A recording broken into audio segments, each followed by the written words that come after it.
He's going to probably scoot, so I'm going to crawl towards his bush in front of me.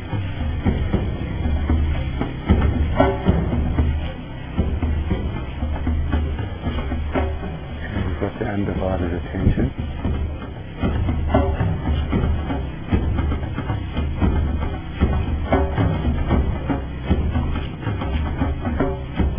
Lions have individual character.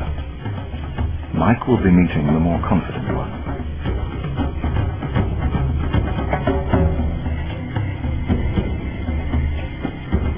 Mike carries no firearm, nor does anyone else in the group.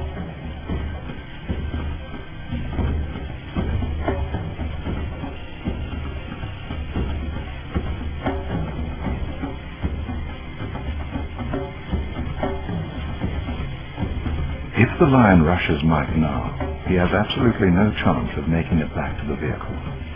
Okay, ready?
The slight lashing of the tail indicates sensitivity to a possible threat.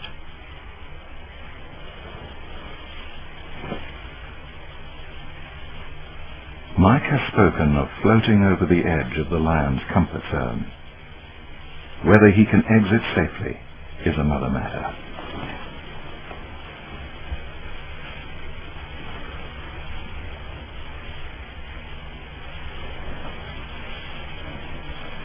The second lion seems to be regaining its confidence.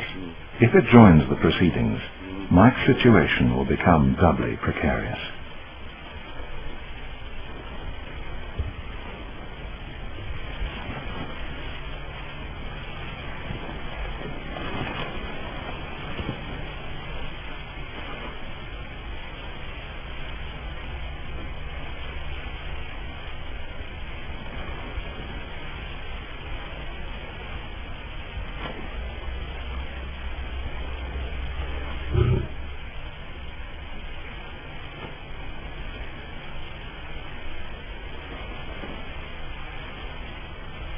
Mike plays the lion along, trying to keep its psyche balanced on the razor's edge between interest and caution, or between attack and retreat.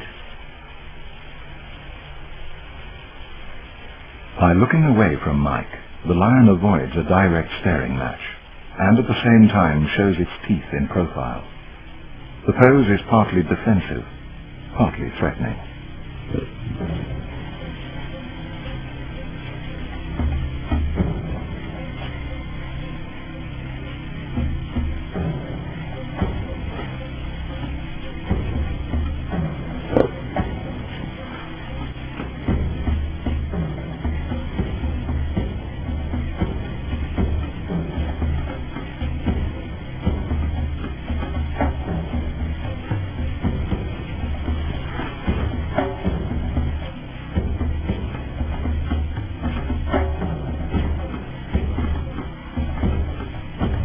Lies back in the grass. This is the least threatening, most submissive pose he can adopt. It also means that if the lion decides to attack, he will have no time to get to his feet.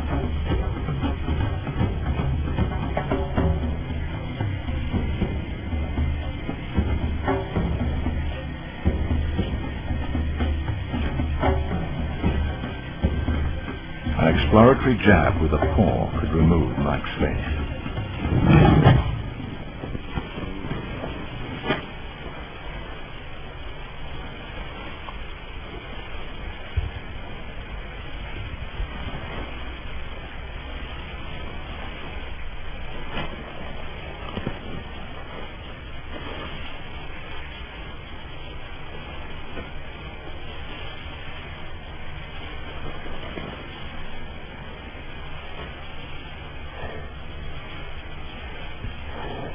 One of the things that you notice when you're really close to a lion and his mouth open is a very black lip and his canine, which is obviously his weapons that should anything go wrong, that's what he's going to tear you apart with. So one thing that's very prominent is that black lip and the huge canine. I mean, the circumference of the bottom of that canine was about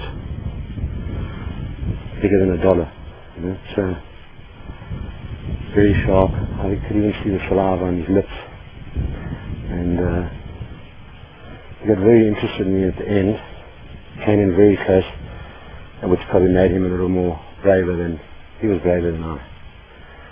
I always backed off out of his circle so that I didn't become didn't obvious a prey. You know, if something doesn't move and he comes in and he sniffs, he likes what he smells, he's going to give you a cuff. If that cuff knocks you out or injures you, or draws blood, the whole process changes. The cogs go forward and that's what becomes a kill. So our lion's man-eaters, this morning it didn't look like. He was very interested as a toy or a plaything, but I don't think he saw me as a food source. So imagine that you can threaten the king of beasts with a toilet roll, and that's simply not to knock him out with or, you know, shed tears, but it's basically an object that if he comes right in and it looks as though he's going to have a go at me, I'm going to use this either to throw at him, to make contact with him, or to throw past him, which will distract him for a second.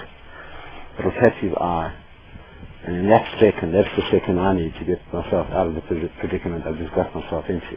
Would Mike